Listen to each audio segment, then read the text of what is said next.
amigos sobreviventes em livros, que tudo esteja maravilhoso com vocês. Canaã, de 1902, é um romance histórico do saudoso escritor Graça Aranha. Olha que maravilha! Ele era um dos principais nomes do pré-modernismo no Brasil e um dos fundadores da Academia Brasileira de Letras, que tinha uma visão muito crítica sobre o Brasil de seu tempo. Em seu Canaã, Graça Aranha fala sobre o processo de colonização e imigração do Brasil, explorando questões sociais étnicas que, no início do século XX, eram ditas raciais e culturais. O cenário é uma colônia de imigrantes alemães, onde?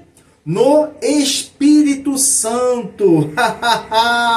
E dois amigos que têm visões bem diferentes sobre a vida e a sociedade.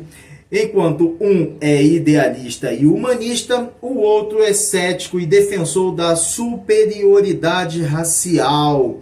Ideias que deram bases para ditaduras apoiadas em conceitos de pureza racial, pureza étnica. Então, o nosso dedinho de prosa é para nos relembrarmos desse importantíssimo livro Canaã e provocar uma reflexão profunda sobre o conflito de culturas, o preconceito racial e as dificuldades de adaptação ao novo país e até que ponto o Brasil seria como uma terra prometida ou Eldorado para imigrantes. Essa é uma grande oportunidade para jogarmos luz sobre o escritor Graça Aranha, esquecido nas empoeiradas estantes da literatura brasileira, assim como muitos outros mestres de elevadíssimo quilate e de imensa largura cultural. Até quando vamos aceitar que o Brasil e a sua população tratem seus verdadeiros pilares, seus verdadeiros influências culturais desta forma, no limbo do esquecimento? Até quando? Sobreviventes, no início do século XX, quando Canaã veio a público em 1902, o Brasil vivia a insatisfação da elite ruralista escravocrata em relação ao fim da escravidão ocorrido poucos anos antes, em 1888, e pelo consequente golpe da República, acontecido no ano seguinte, em 1889. E outros enormes desafios gerados pela modernização econômica e social e a chegada de milhares de imigrantes europeus incentivados pelo governo em busca de melhores condições de vida para trabalhar na agricultura. Todo esse cenário é a renda de Canaã, que transparece as tensões da imigração, os desafios do multiculturalismo, as desigualdades sociais no Brasil rural, em busca da integração nacional e sua própria identidade cultural. Na época, esse tapete literário foi importantíssimo por abordar o contato e o choque entre culturas, o idealismo de uma terra prometida e as dificuldades da realidade brasileira em meio ao tornado de contradições típicas de um país em um gravíssimo momento de transições política e social e incertezas de futuro frente aos problemas herdados de 1889 em diante. O positivismo, filosofia de Auguste Comte, era um pensamento dominante à época entre as elites intelectuais brasileiras, que viam na ciência e na ordem social um caminho para o progresso.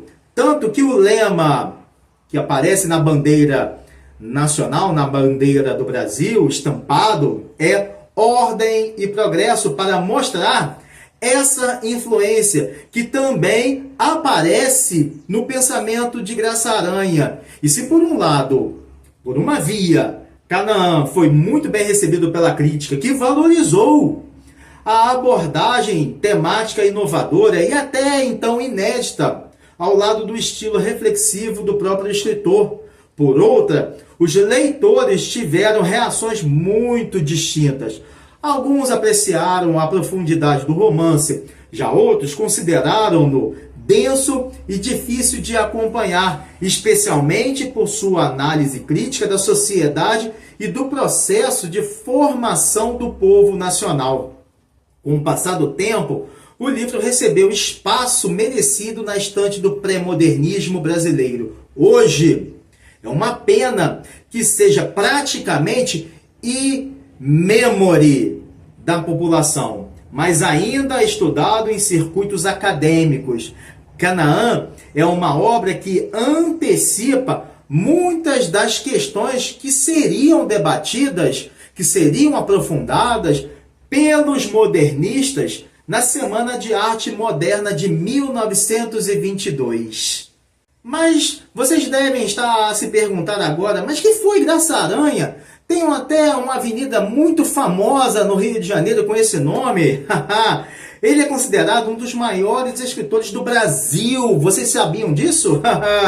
José Pereira da Graça Aranha nasceu no dia 21 de junho de 1868, na cidade de São Luís, lá no Maranhão. Ele era filho de Temístocles da Silva Maciel Aranha, juiz e coronel político, e de Maria da Glória da Graça. Ambos os pais eram de típicas famílias tradicionalíssimas da elite nordestina, escravocrata, que controlava a política, as eleições, a polícia, o judiciário e a sociedade da cidade, manipulando tudo e a todos. O garoto José cresceu em um lar privilegiado, foi aluno de bons colégios, onde sempre teve contato com livros que o influenciaram em toda a sua formação humanista, além de seu pai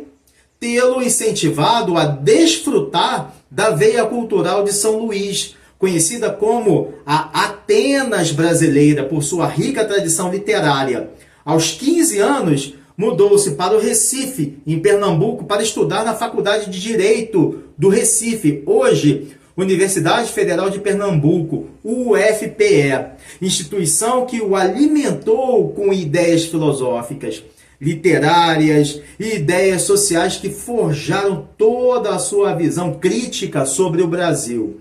Após formar-se em Direito em 1886, com apenas 18 anos, pasmem agora para vocês perceberem como era a manipulação política de então. Naquela época, os coronéis, pasmem agora, com 18 anos ele foi nomeado promotor público e aos 20 já era juiz.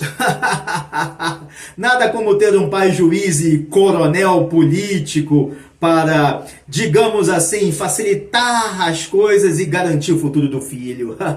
Esse é o Brasil, país que desde sempre e cedo privilegia os privilegiados, não?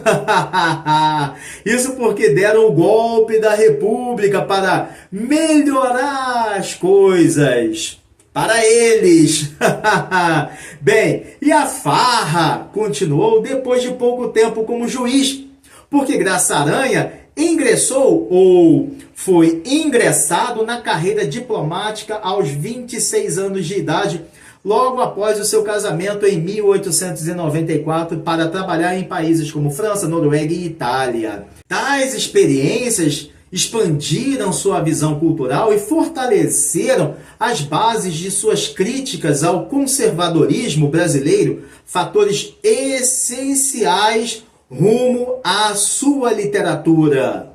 E tudo que vem de mão beijada, tudo que vem fácil, vai fácil, ele abandonou a carreira diplomática para, ainda bem, se concentrar na escrita literária. Graça Aranha publicou a sua maior obra, Canaã, em 1902, que, tendo em vista suas origens oligárquicas e a forma como chegou ao judiciário, estranha e contraditoriamente, transparece sua preocupação com as questões sociais, culturais e raciais do Brasil. Um dos fundadores da Academia Brasileira de Letras, em 1897, e eleito para a cadeira número 38, Graça Aranha já despontava como um dos precursores do modernismo brasileiro e também um dos articuladores da Semana de Arte Moderna de 1922, na qual proferiu a palestra de abertura, A Emoção Estética na Arte Moderna, defendendo a renovação artística e literária muito importantes no país, uma renovação muito importante, uma renovação radical. Em 1924, o escritor rompeu com a ABL por considerá-la antiquada e alheia às transformações culturais da época. Pouco depois, em 26 de janeiro de 1931, no Rio de Janeiro, aos 62 anos de idade, Graça Aranha escrevia o seu último capítulo de vida. Sobreviventes. Canaã veio a lume no Brasil na virada do século XX, como eu já falei, logo após o golpe da República em 1889. Na época, o novo regime enfrentava instabilidade política marcada por disputas entre as elites ruralistas regionais, sobretudo as oligarquias cafeeiras de São Paulo e Minas Gerais, que se alternavam no poder presidencial durante o período da República Velha, ou Primeira República, que foi desde o ano do golpe até 1930.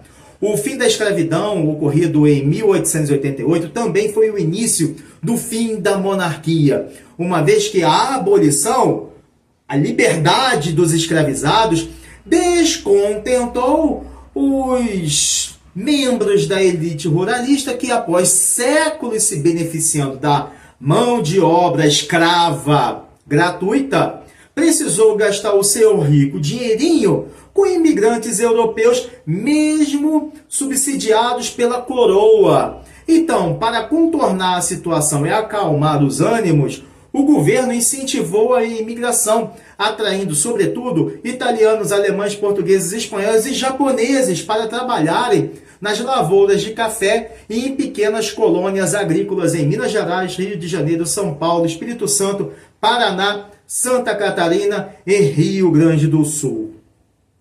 Todo esse cenário gerou graves desafios para a economia agrícola, que, dependente do trabalho escravo, não conseguia avançar por causa das barreiras culturais, linguísticas e o modus operandi dos imigrantes na terra. Mas a própria elite também não queria se adaptar às novas realidades. E na realidade, vejam só, os ruralistas embolsavam o dinheiro destinado pelo governo para as contratações de imigrantes europeus.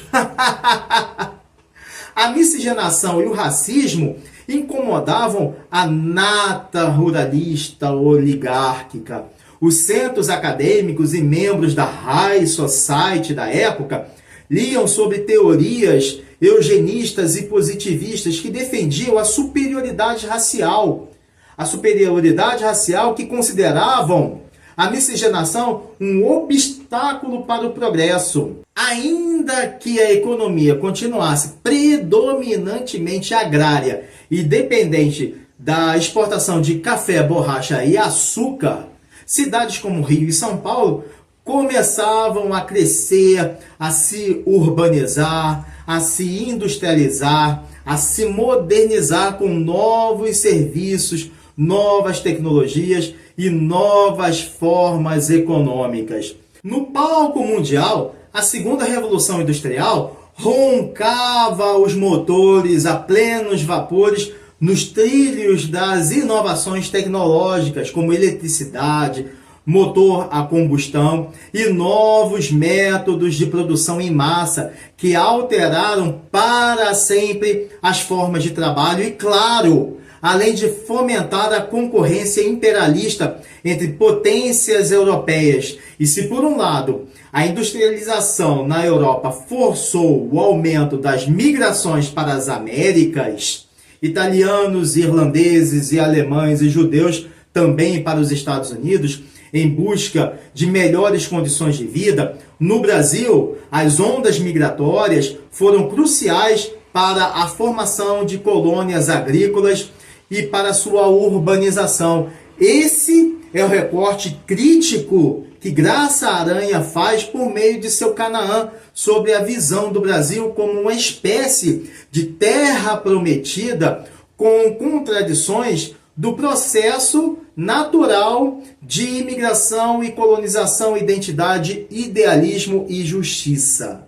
Canaã tem 3 partes, 25 capítulos, que expõem os dilemas existenciais e sociais das personagens, os imigrantes do Brasil. Na primeira parte, A Chegada, Aranha descreve a belíssima paisagem rural da região serrana do Espírito Santo, suas colônias agrícolas e a chegada dos imigrantes alemães. 2 imigrantes alemães, o idealista e sonhador Milkau e o cético e pragmático Lentz, que desembarcam na fazenda. Nas conversas, os amigos falam de suas novas perspectivas, novos desejos frente àquela nova vida. Milkau acredita no amor e na solidariedade. Lentz defende a força e a superioridade racial. E claro que isso vai levar um embate entre ambos. O trabalho na colônia é muito exigente e pesado. A vida é difícil para os imigrantes que precisam se adaptar o mais rápido possível àquele novo cenário, àquele novo ambiente. Não demora, então, para surgirem tensões gravíssimas que marcam conflitos culturais por causa da convivência com brasileiros nativos, revelando preconceitos entre os colonos europeus e a população local. O tempo passa e Milkau conhece Maria, uma representação da simplicidade e da força do seu povo. Ele fica encantado com a moça e começa a refletir sobre sua função na colônia e a possibilidade de ter uma nova vida longe da sua Alemanha. Se Milkau vislumbra um futuro melhor, Lentz uma visão muito pessimista da realidade. A segunda parte, A Separação, expõe que os conflitos entre as personagens e os dilemas sociais e culturais da colônia começam a entrar em ebulição. A amizade entre os dois começa a se desgastar por conta das diferenças ideológicas, e é claro que isso aconteceria. A vida de Maria simboliza a resistência por revelar a opressão enfrentada pelas mulheres. Em determinado ponto, a realidade se mostra nua e crua. Milkau percebe que seus ideais utópicos são desafiados pela dureza da vida no Brasil, onde os colonos enfrentam fortes injustiças sociais causadas pelas mortais disputas de terras contra os ardilosos proprietários. E para perturbar seus sentimentos, Milkau se decepciona com o comportamento de Maria, que fica ao lado dos colonos, revelando preconceitos e a desigualdade racial que permeiam. E ainda permeiam a sociedade brasileira. Muito desiludido, Milkau então se pergunta se vale a pena realizar seus sonhos num lugar tão marcado por ranços de conflitos e sangue da violência. Gradativamente, Lentz demonstra toda a sua frieza ao se distanciar de seu amigo, em razão de acreditar em um mundo baseado na força e no poder. Até que, finalmente, ao rompimento entre eles. Milkau e Lentz seguem caminhos distintos, simbolizando a separação entre idealismo e pragmatismo. E, finalmente, a terceira parte, Justiça, narra a luta pela sobrevivência, quando a colônia enfrenta crises e os imigrantes precisam lutar para manter as suas terras.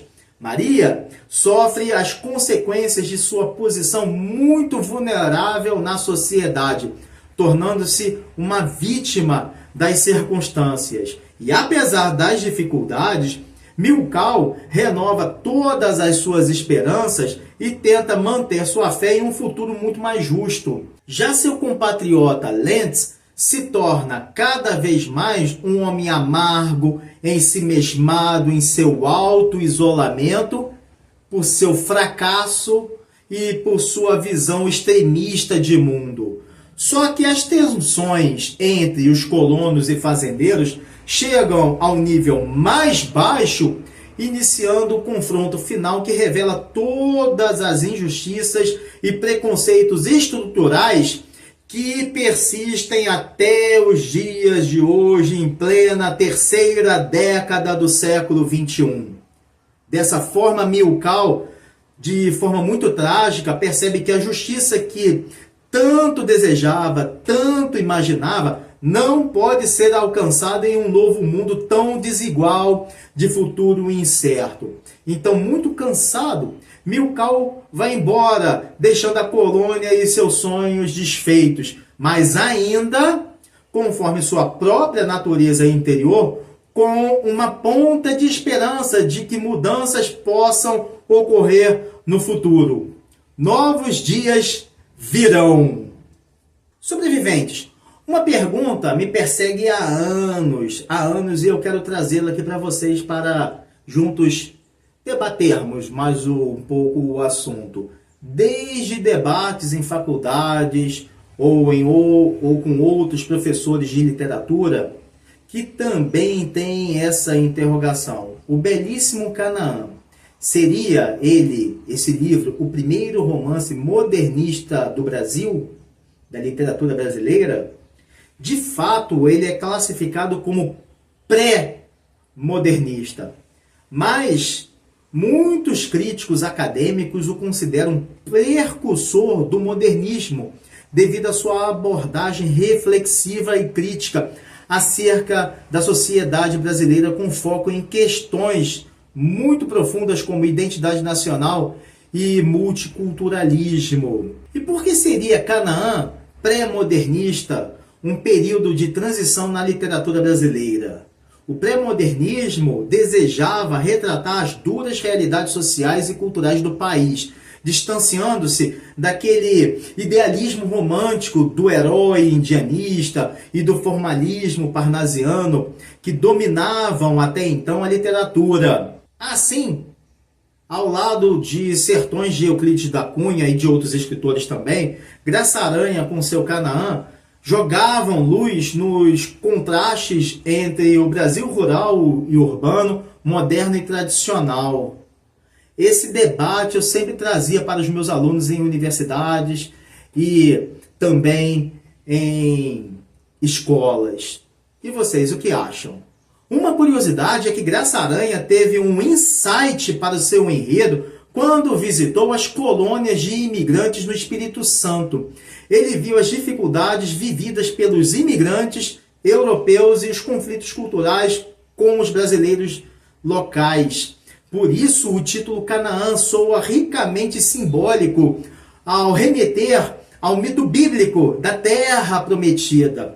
Foi de propósito que o escritor fez um paralelo entre o surgimento do Brasil como lugar de oportunidades e esperanças para imigrantes, mas ao longo da sua leitura, o próprio romance desconstrói, literalmente, ele joga por terra toda essa teoria ao expor os gigantescos desafios e desigualdades do país, ao tanger e tratar explicitamente o racismo e a imigração em um Brasil no início do século XX que até hoje ainda apresenta contrastes e desigualdades estruturais que permanecem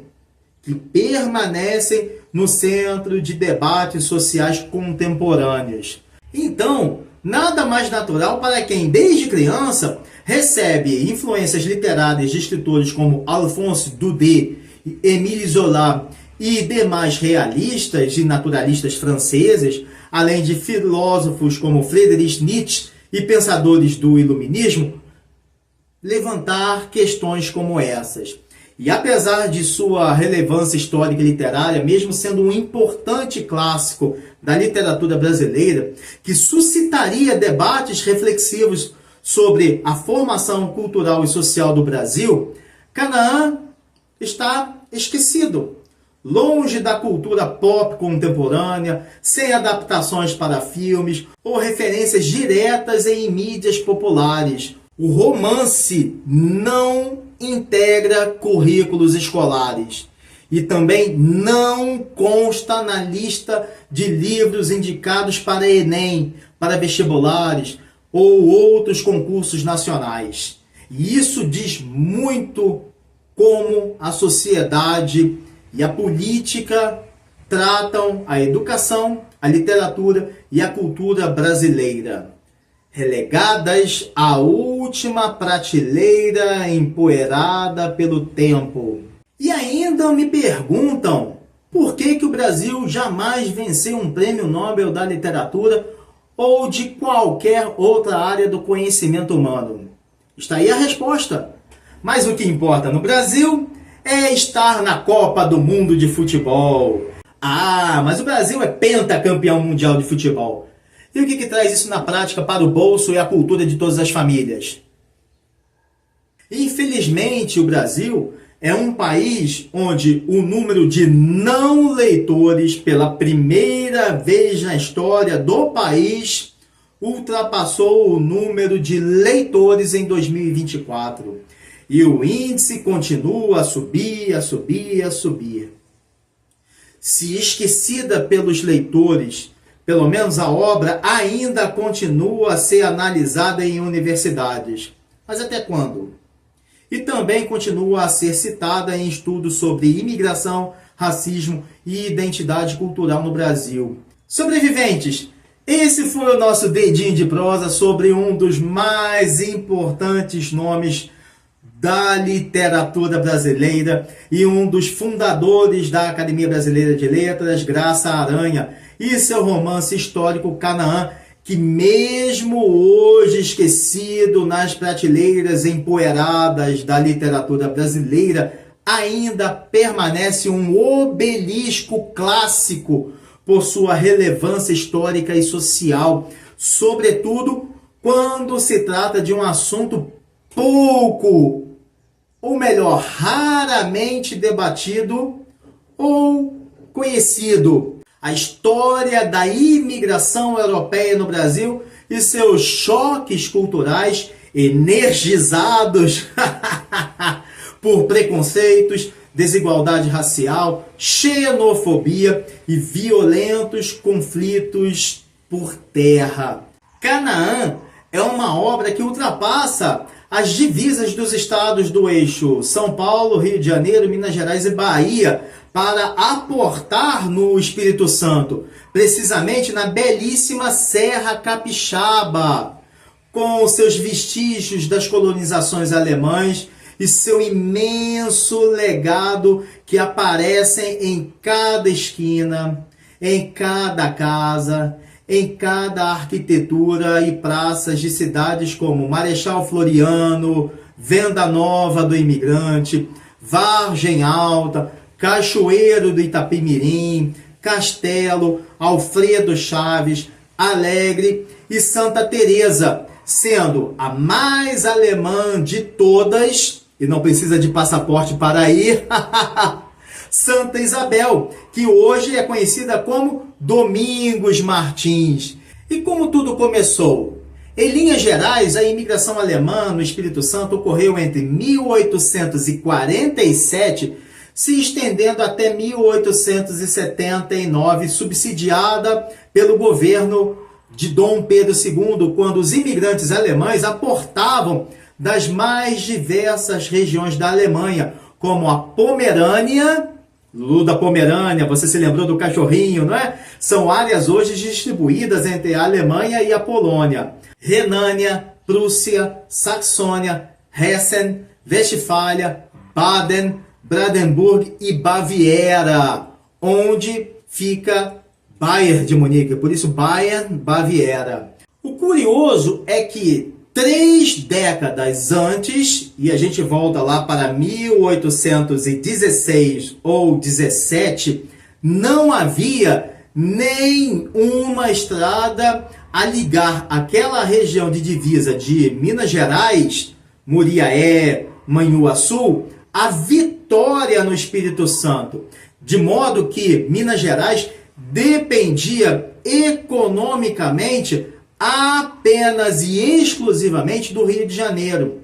Então, para ecoar a economia mineira, em 1816, o rei Dom João VI pediu para abrir uma estrada ligando Minas Gerais a Vitória. E vocês sabem que estrada é essa hoje em dia? Que rodovia é essa? A atual rodovia BR-262. Vale a pena conhecer a Serra do Espírito Santo. Fica a dica. Bem, isso é tudo, pessoal. Desejo saúde, paz, harmonia, leveza na vida e uma semana de presença divina a todos. Um forte abraço e valeu!